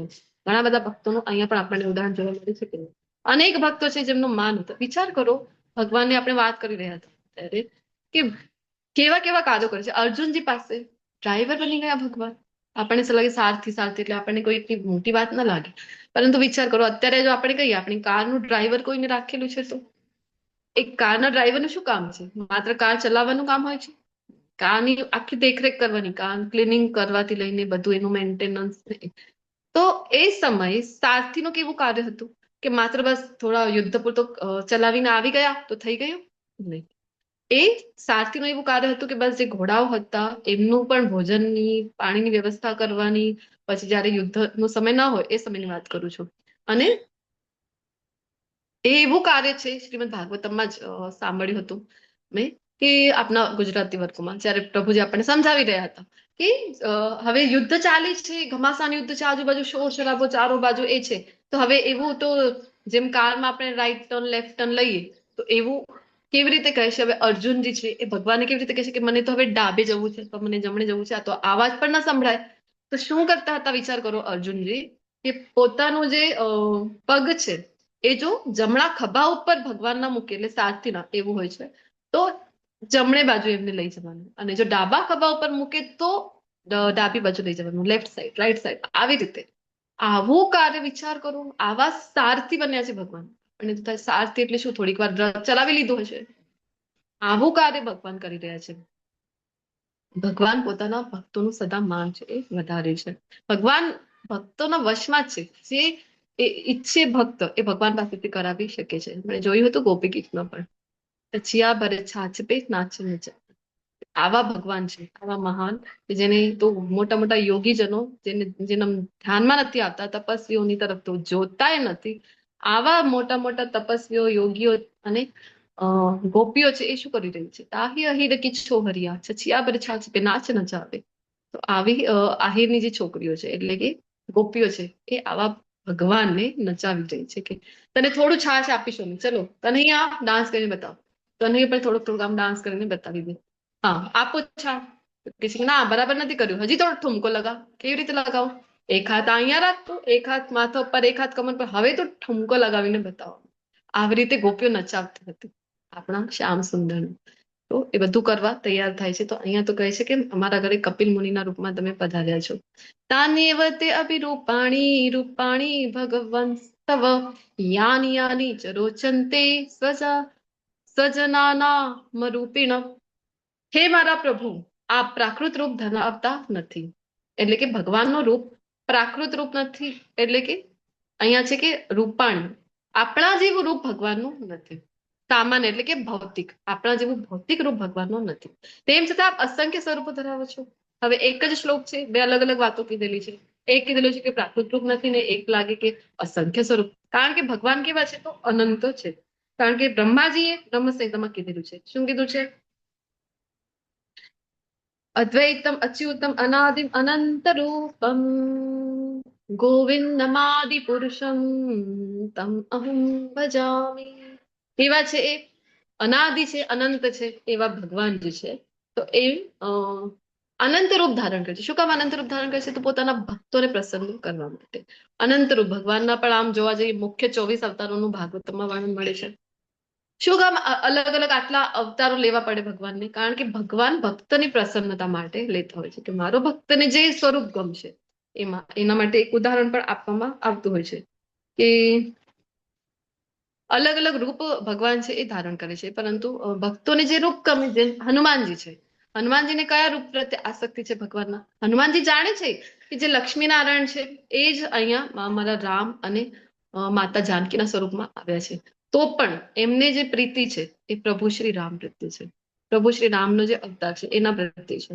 તો ભક્તોને એવું હોય છે, પોતાની એક ચોઈસ છે ભક્તોની, એ ભગવાન દ્વારા જ આપવામાં આવેલી છે. તો જે તમને જે રૂપ સાથે તમે કનેક્શન પોતાનું જે સમજો છો, જેની સાથે તમને હજી ક્લોઝ, હજી નિકટતમ ભગવાનના પોતાને સમજો છો, એની સાથે તમે પોતાનો સંબંધ સ્થાપિત કરી શકો છો. તો એવા ભગવાન છે, અનંત છે. તો રૂપ નથી એનો અર્થ આપણા જેવું ભૌતિક રૂપ નથી, અને તો પણ છતાંય એ અનંત છે. અનંત રૂપ આપણને તો ખ્યાલ નથી. આપણી પાસે આજે ભાગવતમ છે એ પણ શોર્ટમાં છે, 18,000 શ્લોક વાળું શોર્ટ કરવામાં આવેલું છે. ભાગવતમ કેવું છે? આપણે વારંવાર ચર્ચા કરતા હોય છે કે અનંત નાગ જે છે એની ફેણો કેટલી છે? અનંત. અને અનંત ફેણોથી અનંત મુખ કેટલા છે? અનંત. અનંત મુખથી વર્ણન કરી રહ્યા છે ભગવાનની અનંત લીલાઓનું. છતાં પણ એ લીલા હજી સુધી કમ્પ્લીટ થઈ નથી, અને એક પણ વખત એ લીલા રિપીટ થઈ નથી. તો ભગવાનનું તો એટલો મહિમા છે. તો જે ભગવાન નો જે રૂપ ભક્તોને પ્રસન્ન કરે છે એવો છે ભગવાન લેતા હોય છે.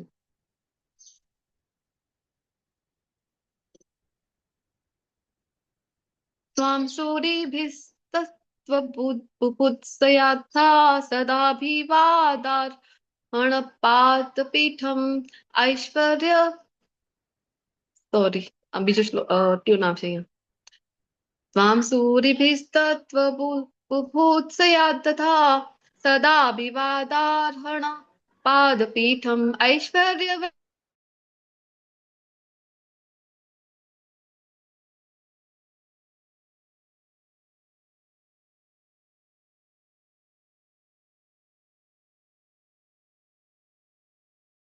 ભાવયુક્ત શ્રદ્ધાંજલિ મેળવવા પાત્ર છે.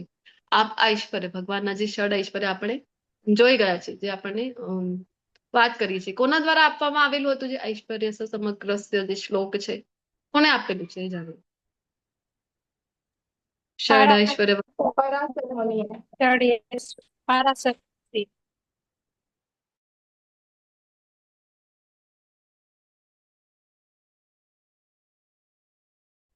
વેદવ્યાસજીના પિતાજી ભગવાન પિતાજી. પિતાશ્રી છે એવા પરાશર મુનિ જે આપણને આપે છે શ્લોક, એ જ અહીંયા કહી રહ્યા છે કે ષડ ઐશ્વર્યથી તો આપ પરિપૂર્ણ છો. કયા કયા છે? તો ઐશ્વર્ય આપણે ભગવદ ગીતાના 2nd ચેપ્ટરમાં ડિટેલમાં ભણતા હોય છે આ બધા જ ગુણો. ઐશ્વર્ય, વૈરાગ્ય, દિવ્ય કીર્તિ, જ્ઞાન, સામર્થ્ય અને સૌંદર્ય. તો ભગવાન અત્યંત સૌંદર્યવાન છે. ભગવાન આપણે જોતા હોય છે કૃષ્ણ. કૃષ્ણનો અર્થ શું થાય છે બોલો? સર્વ આકર્ષક. કૃષ્ણ ઇતિ કર્ષયતિ એટલે કે જે આકર્ષિત કરે છે, સર્વાકર્ષક જે છે એ જ છે કૃષ્ણ. તો કૃષ્ણનું સૌંદર્ય તો અપાર છે. કેવું છે? તો કંદર્પ અગણિત કમનીય વિશેષ શોભમ. કોટી કંદર્પ એટલે કે કામદેવને પણ જે મોહિત કરી દે એવું સૌંદર્ય કૃષ્ણનું છે. અને જ્ઞાન જ ક્યાંથી આવે છે? તો જ્ઞાન જ કૃષ્ણથી આવે છે. ભગવદ ગીતા લઈ લો, અથવા તો બ્રહ્માજીને જ્ઞાન આપ્યું છે તો જ્ઞાન જ કૃષ્ણથી આવે છે. કીર્તિ ભગવાનની કેવી છે? ભગવાનની કીર્તિ આપણે ચર્ચા કરતા હોય છે કે ભગવાન ચોરી પણ કરી લે તો પણ એની પ્રશંસા થતી હોય છે. ભગવાન ચોરી કરે, રણ છોડીને જતા રહે કે 16 વખત લડ્યું, હવે નથી લડવું, કારણ કે બ્રાહ્મણોને અનુષ્ઠાન ઉપર બેસાડીને આવ્યો હતો જરાસંઘ મથુરા પર આક્રમણ કરવા. હવે નથી લડવું, મારી ઈચ્છા, ન લડ્યા અને જતા રહ્યા રણ છોડીને. તો કયા નામથી પ્રખ્યાત થયા?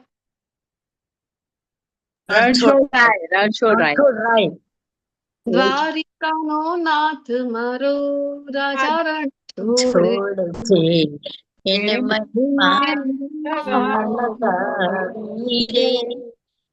રણ છોડીને જતા રહે છે તો પણ આપણે તો એમના ભજન ગાઈ રહ્યા છીએ. રાજા રણ છોડ છે. તો એવી કીર્તિ છે ભગવાનની.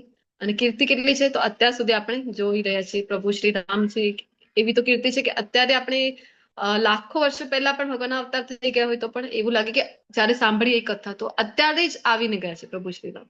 ગયા વર્ષે જયારે રામલલા આવ્યા, પ્રાણ પ્રતિષ્ઠા થયું અહીંયા અયોધ્યા નગરીમાં સરસ મજાના મંદિરમાં જયારે, તો આપણને એવું થાય કે અરે રામાયણના કાળમાં જ આપણે બધા છીએ. એવું જ વાતાવરણ ચહોર બની ગયું હતું ને આપણને લાગે કે અત્યારે જ ભગવાન તો આવીને ગયા છે. ઐશ્વર્ય કેવું છે તો આપણે ચર્ચા કરતા હોય છે કે બ્રહ્મ સંહિતાનો જે શ્લોક છે તો કયું છે? બોલો પહેલો શ્લોક.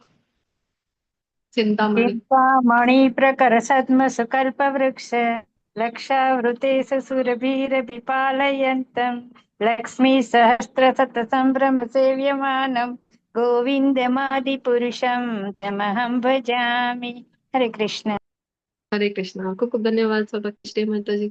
ઐશ્વર્ય તો એવું છે ભગવાન, વિચાર કરો, ચિંતામણીના તો પથ્થરો છે, ત્યાં પારસમણીના તો પથ્થરોથી બનેલું ભગવાનનું જે ધામ છે એ તો ધામની વાત થઈ. અહીંયા પણ ઐશ્વર્ય કેવું હતું તો આપણે દ્વારિકા નગરીનું ઉદાહરણ લેતા હોય છે.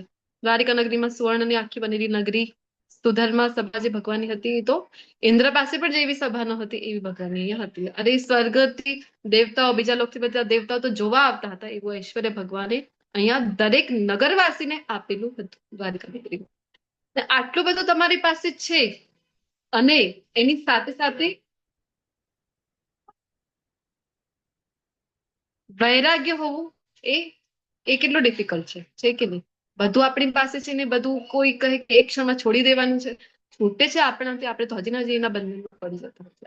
એટલું બધું હોય અને વૈરાગ્ય તો એ તો માત્ર ભગવાનનું હોઈ શકે. કહી દેવામાં આવે કે ના બધું છોડીને જવું છે તમારે, ચલો આવતીકાલે રાજ્યાભિષેક થવાનું હતું અને હવે કહી દેવામાં આવે છે કે વનમાં જવાનું છે, એ પણ 14 વર્ષ માટે, તો પણ એ જ પ્રસન્નતા. આપણે વાત કરીને કરદમ ઋષિને જયારે દર્શન આપ્યા, જસ્ટ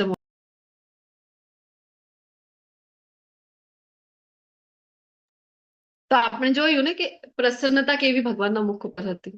તો રામ ભગવાનના મુખની જે પ્રસન્નતા છે એ જરાય ઓછી નથી, એવી જ પ્રસન્નતા એમના મુખમંડલ ઉપર હતી જયારે કહી દેવામાં આવ્યું કે બધું છોડીને જવાનું છે. અથવા તો કૃષ્ણ રૂપમાં પણ જયારે કેટલો તો બધો સ્નેહ ભગવાનને વૃંદાવન પ્રતિ છે, બ્રજભૂમિ પ્રતિ છે, એમને બધાને ખ્યાલ હશે. તો એ બ્રજને જયારે છોડી દેવામાં કહેવા માટે અક્રૂર જયારે લેવા માટે આવી ગયા છે તો પણ કૃષ્ણ છે એ સહજતાથી છોડીને જતા રહે છે. કૃષ્ણની કેવી મનસ્થિતિ છે એ તો આપણે એની કલ્પના પણ ન કરી શકાય, પણ છોડીને જાય છે વૈરાગ્ય. તો આ બધા શરદ ઐશ્વર્યથી ભગવાન છે એ પરિપૂર્ણ છે. અને બધા જ જે ઋષિ મુનિઓ છે એ શું ઈચ્છે છે તો ભગવાનનો જે ચરણ કમળ છે એનું બસ અમને બધાને આશ્રય મળી જાય, એવી જ એક જ ઉત્કંઠા ધરાવતા હોય છે. તો અને હું પણ આપના એવા ચરણ કમળના શરણે આવ્યો છું, એવું અહીંયા કરદમ ઋષિ કહી રહ્યા છે. ને છેલ્લો શ્લોક લઈ રહ્યા છે, બસ 2 મિનિટ. પરમ પ્રધાનમ પુરુષમ મહાંતમ કાલમ કવિમ ત્રિવૃતમ લોકપાલમ આત્માનુભૂત્યાનુગત પંચમ સ્વચ્છંદ શક્તિમ કપિલમ પ્રપત્તિ. જે સ્વતંત્રપણે શક્તિ સંપન્ન અને દિવ્ય છે, જે સર્વોપરી પુરુષ તથા મહત્તત્વ અને કાલ તત્વના સ્વામી છે, જે પ્રકૃતિના 3 ગુણો હેઠળ રહેલા બધા વિશ્વોના સંપૂર્ણ માહિતગાર પાલન કરતા છે, અને જે ભૌતિક દૃશ્ય સૃષ્ટિના વિલયન પછી તેને પોતાનામાં સમાવી લે છે, તે કપિલ સ્વરૂપ પૂર્ણ પુરુષોત્તમ ભગવાનને હું શરણે આવ્યો છું. અહીંયા પ્રાર્થના કરી રહ્યા છે કરદમ ઋષિ. તો બોલો, લખેલું છે કે બધા ભગવાનની તો અહીંયા મહિમાનું વર્ણન કરવામાં આવેલું છે. જે કંઈ પણ છે એ બધું ભગવાનથી આવે છે. બધા ભક્તોને એની જાણ હોય છે સારી રીતે. બ્રહ્માજી પણ કહે છે ને ઈશ્વર પરમ. બોલો. ઈશ્વર પરમ કૃષ્ણ સચ્ચિદાનંદ વિગ્રહ અનાદિરાદિર ગોવિંદ સર્વ કારણ કારણમ હરે કૃષ્ણ માતા. શ્રી કૃષ્ણ. ધન્યવાદ સુરભી માતાજી. સર્વ કાળના કારણ કોણ છે? કૃષ્ણ. બધા ભક્તો આ વાતને ભલી ભાંતિ જાણે છે અને કરદમ ઋષિને પણ જ્ઞાત છે કે ઈશ્વર પરમ કોણ છે? કૃષ્ણ. તો એ અહીંયા કહી રહ્યા છે કે આપ તો સ્વતંત્ર છો, શક્તિ સંપન્ન છો અને સર્વોપરી પુરુષ છો. બધા જ કાળના તમે ગુણોના તમે સ્વામી છો. આ અદૃશ્ય જગત જે છે એના પણ તમે સ્વામી છો અને છતાં પણ તમે અમારી ત્યાં આવ્યા છો. તમે પુત્ર રૂપમાં મારી ત્યાં આવ્યા છો, કપિલ મુનિના રૂપમાં. તો આવા પૂર્ણ પુરુષોત્તમ પરમેશ્વરને હું જે છે પ્રપત્તિ અહીંયા કહી રહ્યા છે કપિલમ પ્રપત્તિ. એની પહેલાની શ્લોકમાં કીધું હતું. અહીંયા કહી રહ્યા છે શરણે આવું છું. શું કામ? આમ જોવા જઈએ તો આપણા બાળકો છે તો બાળકોને આપણે થોડી ને પ્રણામ કરતા હોય છે. કરીએ છીએ. બાળકોને કોઈ પ્રણામ કરે, બાળકો આપણને પ્રણામ કરે છે. આપણા જે બાળકો છે એ માતા પિતાના પ્રણામ કરતા હોય છે. પરંતુ અહીંયા કપિલ મુનિ તો સાક્ષાત ભગવાનના રૂપમાં આવ્યા છે. સાંખ્ય યોગનું, જેમને સાંખ્ય દર્શનનું જ્ઞાન જેમણે આપ્યું હતું, પોતાની માતાને આપ્યું છે. અને આ પણ સંવાદ શરૂ ક્યારે થયું? ભૂમિકા જયારે આપણે જોઈ રહ્યા હતા, મારાથી સ્કીપ થઈ ગયું એ પોઈન્ટ. તો ક્યારે આવે છે આ વર્ણન આખો? કરદમ ઋષિની સ્તુતિનું વર્ણન ક્યારે આવે છે? કે જયારે વિદુરજી યુદ્ધ આ બધું મહાભારતનું થવાનું હતું, એમને તો કઈ પસંદ નહોતું તો એ છોડીને ગયા હતા. ક્યાં ગયા હતા વિદુરજી? બોલો.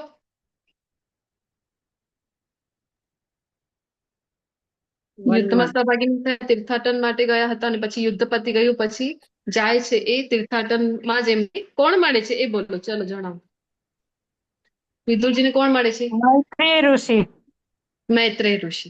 મૈત્રેય ઋષિ એમને મળે છે અને મૈત્રેય ઋષિને એ પૃચ્છા કરે છે કે ભગવાન, એ ખબર જયારે પડે છે કે ભગવાન તો ધામ છે, મતલબ આ જે પૃથ્વીલોક છે એ છોડીને જતા રહ્યા છે. તો એ પૂછે છે કે ભગવાન તમને મળ્યા તો શું કીધું?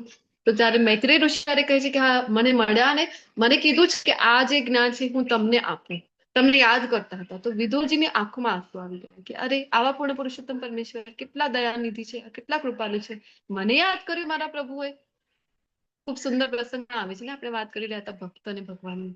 તો વિદુરાણીજી તો દુર્યોધનના મેવા છોડીને હસ્તિનાપુરમાં દૂત બનીને જયારે આવ્યા હતા, તો વિદુરાણી ત્યાં જમવા આવ્યા છે. વિદુરાણી તો સુદબુદ્ધ ખોઈ બેઠી છે કે અરે, ભગવાન મારી પાસે આવ્યા છે, શું ખવડાવું ને શું કરું આટલી બધી. અને પછી જયારે સમક્ષ આવે છે ત્યારે એવું થાય છે, આપણે કહીએ રામ આएंगे તો અંગના સજાऊंगी, બધું કહીએ આપણે, પણ જેમ સમક્ષ આવી જશે ને ત્યારે એવી આપણી પરિસ્થિતિ હોય છે કે આપણે કઈ કરવાની સુદબુદ્ધ આપણામાં રહેતી. વિદુરાણી સાથે એવું જ થયું. અહીં સુદબુદ્ધ રહી નથી અને શું ખવડાવે છે વિદુરાણી? બાજી કેળાના છેલકા. કેળા ફેંકી દે છે, ખાય અને છીલકા ખવડાવે. કેળાનું જે ઘર છે એ મૂકી દે છે અને હા. છિલકા જે છે વિચાર એને કરો, શાક એ આપી બનાવે રહી છે. અને ભગવાન કેવા ભક્તવત્સલ છે કે છિલકાને આરોગી રહ્યા છે, કેવું કહેવાય. તો એટલે જ કહેવામાં આવે છે કે ભગત કે વશની હે ભગવાન. તો આવા ભગવાનનું સ્મરણ કરી રહ્યા છે વિદુરજી, કરે છે. અને એમને ખૂબ વિદુરજીને પણ થાય છે કે અરે, ભગવાને મને સ્મરણ કર્યું, શું કીધું છે મને? તો બધું જ્ઞાન જયારે મૈત્રેય ઋષિ એમને આપે છે, એમાં આ પ્રસંગ એ વખતનું આવે છે કરદમ ઋષિ વાળું. આખી ત્યારે આ સ્ટોરી કરદમ ઋષિની એમને જણાવે છે. કારણ કે આગળ જે છે કપિલ મુનિ જયારે મોટા થાય છે ને, કરદમ ઋષિ તો જતા રહે છે વનમાં આગળ તપસ્યા કરવા. અને પોતાની માતા, કોણ છે એમની માતા? બોલો. કપિલ મુનિની માતા દેવહૂતિ માતા, દેવહૂતિ.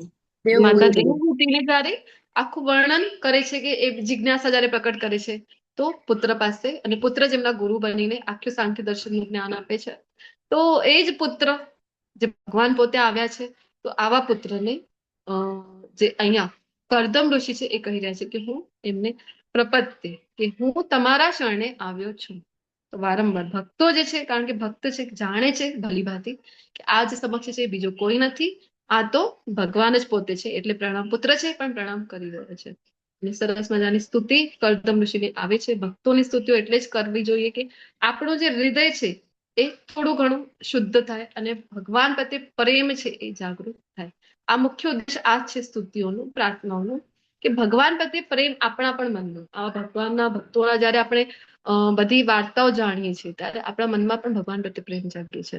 સરસ મજાનું એક ભાવ મને યાદ આવી રહ્યું છે. અહીંયા વારંવાર જે કીધેલું છે શરણે આવ્યા છે, અહીંયા પણ કીધેલું છે કે તમારા જે બધા જે ભક્તો છે એ તમારા ચરણ કમળની શરણે આવે છે ને હું પણ તમારા ચરણ કમળની શરણે આવ્યું છું. અહીંયા પણ કહે છે કે તમારા શરણે આવ્યું છું. તો સરસ મજાનું ભાવ ગાઈને આજનું સેશન વિરામ કરીએ.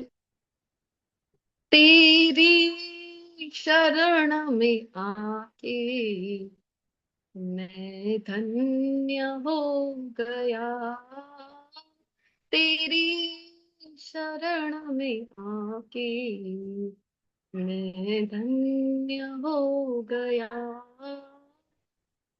जन्मों की प्यास थी जो, जन्मों की प्यास थी जो संपन्न हो गया, तेरी शरण में आके मैं धन्य हो गया. ખૂબ ખૂબ ધન્યવાદ. તમે આજે ગૌતમ ઋષિનું જે પ્રાર્થના છે એમાં મારી સાથે અત્યાર સુધી બની રહેલા છો. તો વૈષ્ણવ પ્રણામ મંત્ર બોલીને આજનું સેશન કમ્પ્લીટ કરીએ. વાંછા કલ્પતરુભ્યશ્ચ કૃપા સિંધુભ્યૈવ ચ પતિતાનાં પાવનાનાં વૈષ્ણવેભ્યો નમઃ. હરે કૃષ્ણ હરે કૃષ્ણ હરે કૃષ્ણ કૃષ્ણ હરે કૃષ્ણ કૃષ્ણ હરે હરે હરે રામ હરે રામ રામ રામ હરે Thank you so much for joining. હરે હરે કૃષ્ણ માતાજી. હરે કૃષ્ણ. હરે કૃષ્ણ માતાજી. હરે કૃષ્ણ માતાજી. રેકોર્ડિંગ સ્ટોપ હરે કરી કૃષ્ણ દેજો. માતાજી. હરે કૃષ્ણ માતાજી. હરે કૃષ્ણ માતાજી. ધન્યવાદ. હરે કૃષ્ણ. બધાને વિનંતી છે ચલો દર્શન કરાવો. તમારા બધા વૈષ્ણવોના ભક્તોની સ્તુતિઓ ગાઈ રહ્યા છીએ. ભક્તોની હરે પ્રાર્થના કૃષ્ણ માતાજી. દંડવત પ્રણામ. હરે દંડવત કૃષ્ણ માતાજી. દંડવત પ્રણામ. મને દર્શન થાય એવી ઈચ્છા હું રાખું. માતાજી કૃષ્ણ. તમે smooth થઈ ગયા. હાજી. હા. હું બધાને mute કરતી હતી. પ્રભુજી કઈ બોલતા હતા હરે હા, કૃષ્ણ સંભળાતું નથી. અરે રેકોર્ડિંગ હા, સ્ટોપ પ્રભુજી. કરી દઉં ને એમ. હરે કૃષ્ણ હા પ્રભુજી, હા એ જ કીધું મેં, રેકોર્ડિંગ સ્ટોપ કરીશ.